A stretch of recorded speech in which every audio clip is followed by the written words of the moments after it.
नमस्कार दोस्तों, बिहार इलेक्शन के शॉकिंग रिजल्ट के बाद एक सवाल जो सभी के मन में चल रहा है कि क्या ये इलेक्शन फेयर तरीके से हुआ है या फिर वोट की चोरी हुई है। वोट चोरी हो रहा है और तुम वोट चोर हो। इंग्लैंड वोट चोरी, क्योंकि बहुत से ऐसे वोट चोरी के वीडियो है जो कि बहुत ही वायरल हो रहे हैं और लोगों में ये सवाल पैदा कर रही है कि क्या सेंट्रल गवर्नमेंट ने अपने पावर का गलत इस्तेमाल करके इस इलेक्शन को जीता है या फिर ये सभी आरोप गलत हैं। पकड़ी गई है, ये वोट चोर है। ये तो इस आरोप में सबसे पहला वायरल वीडियो आता है इलेक्शन कमीशन के चीफ ज्ञानेश कुमार का, और इस वायरल वीडियो में वो कहते हुए नजर आ रहे हैं कि टोटल रजिस्टर्ड वोटर हैं 7 करोड़ 42 लाख।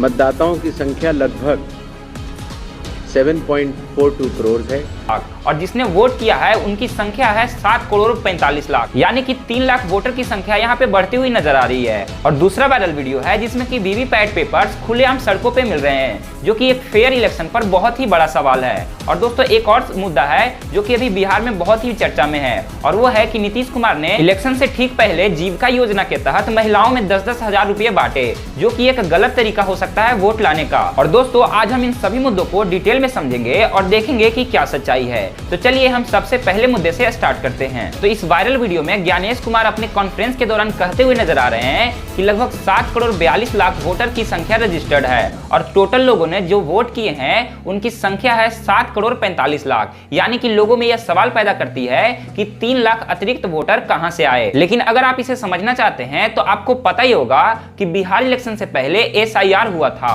और इलेक्शन कमीशन ने बिहार के वोटर लिस्ट को रिव्यू किया था, और इस रिव्यू के दौरान इलेक्शन कमीशन ने पहले ही ड्राफ्ट में लगभग 65 लाख लोगों के नाम हटाए थे, जिसका कारण था माइग्रेशन, मृत्यु और डुप्लीकेट एंट्रीज। लेकिन साथ ही 21.5 लाख नए लोगों के नाम वोटर लिस्ट में जोड़े भी गए थे, यानी कि कुल मिलाकर 30 सितंबर को अंतिम वोटर लिस्ट में 7.42 करोड़ वोटर के नाम घोषित किए गए थे। लेकिन इलेक्शन कमीशन ने यह स्पष्ट किया है कि वह जो डेटा था वो 30 सितंबर का था और SIR के बाद वही डेटा फाइनल रोल में था। लेकिन चुनाव के नियमों के मुताबिक नॉमिनेशन से 10 दिन पहले तक नए वोटर्स का नाम जुड़ सकता है।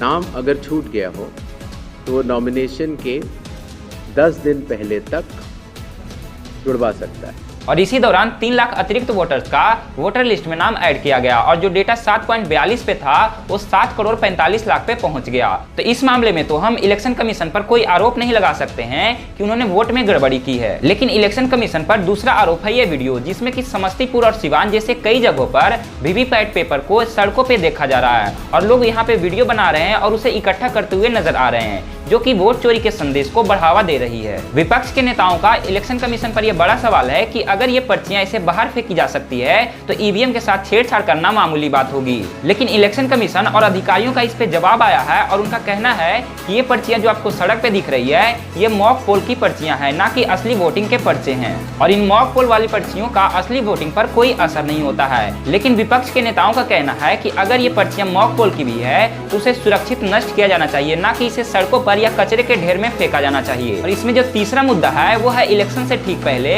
जीविका के द्वारा 10-10 हजार रुपए का बांटना। विपक्ष के नेता तो इसे सीधे रूप से वोट खरीदना बोल रहे हैं, क्योंकि जिस तरह से अनऑफिशियली लोग पैसे देकर वोट खरीदते हैं, यहाँ पे ऑफिशियली वोट को खरीदा जा रहा है। दरअसल बिहार में मुख्यमंत्री महिला रोजगार योजना के तहत नीतीश कुमार ने 25 लाख महिलाओं को 10-10 हजार रुपए ट्रांसफर किया था, और ये जो ट्रांसफर है वो मॉडल कोड ऑफ कंडक्ट यानी कि MCC लागू होने के बाद की गई थी। हालांकि इसे वोट चोरी तो नहीं कह सकते हैं, पर इसे अपने सत्ता का गलत उपयोग जरूर कहेंगे, क्योंकि ये 10-10 हजार रुपए का बांटना नीतीश कुमार के जीत में एक बहुत ही बड़ा फैक्टर है। तो दोस्तों आपका इन सभी मुद्दों पर क्या राय है हमें कमेंट में जरूर बताना, और अगर आपको इसके रिलेटेड वीडियो देखना पसंद है तो हमारे चैनल को जरूर सब्सक्राइब करना। तो चलिए मिलते हैं आपको अगले वीडियो में नए टॉपिक के साथ। धन्यवाद।